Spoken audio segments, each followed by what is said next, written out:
നമസ്കാരം എല്ലാ പ്രിയപ്പെട്ട കൂട്ടുകാർക്കും സ്റ്റുഡൻസ് ഓൺ ഫോറിലേക്ക് സ്വാഗതം. SSLC പരീക്ഷയ്ക്ക് വേണ്ടി ആത്മാർത്ഥമായിട്ട് പഠിക്കുന്ന കുട്ടികൾക്ക് വേണ്ടിയിട്ടുള്ള 27 ദിവസത്തെ സ്റ്റഡി ടൈം ടേബിൾ സ്റ്റഡി പ്ലാനാണ് നമ്മൾ ഫോളോ ചെയ്യുന്നത്. ഇന്ന് ഞാൻ 3ാമത്തെ ദിവസമാണ്. ഏറെ തിരക്കുകൾക്കിടയിലും ഞാനിപ്പോൾ ഈ വീഡിയോ റെക്കോർഡ് ചെയ്യുന്നത് കൊല്ലത്ത് നിന്നാണ്. ഇന്ന് കലോത്സവത്തിൻ്റെ സമാപനമായിരുന്നു. കണ്ണൂർ ജില്ല കപ്പടിച്ചു. ഇതൊക്കെ കണ്ട് ആ കലോത്സവ നഗരിയിൽ നിന്നുകൊണ്ടാണ് ഞാൻ ഈ വീഡിയോ നിങ്ങൾക്ക് വേണ്ടി ഈ ഒരു സമയത്തും റെക്കോർഡ് ചെയ്ത് അയക്കുന്നത്. അപ്പോൾ ഇന്നത്തെ ദിവസം നിങ്ങൾക്ക് ഞാൻ പ്രധാനമായിട്ടും പഠിക്കാൻ തന്നത് 3 പ്രധാനപ്പെട്ട വിഷയങ്ങളിലെ ചാപ്റ്റേഴ്സാണ്. ആദ്യമാണ് നിങ്ങൾ ശ്രദ്ധിക്കേണ്ടത് മാത്സിൻ്റെ സെക്കൻഡ് ചാപ്റ്റർ, കണക്കിൻ്റെ 2ാമത്തെ പാഠഭാഗം പഠിക്കുക. അതുപോലെ തന്നെ ബയോളജിയുടെ സെക്കൻഡ് ചാപ്റ്റർ പഠിക്കുക. ഹിന്ദിയുടെ ആദ്യ യൂണിറ്റ് കവർ ചെയ്യാൻ നോക്കുക.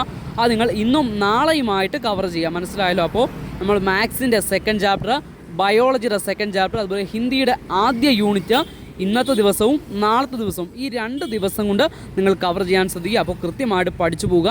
Maths second chapter, biology second chapter, Hindi first unit.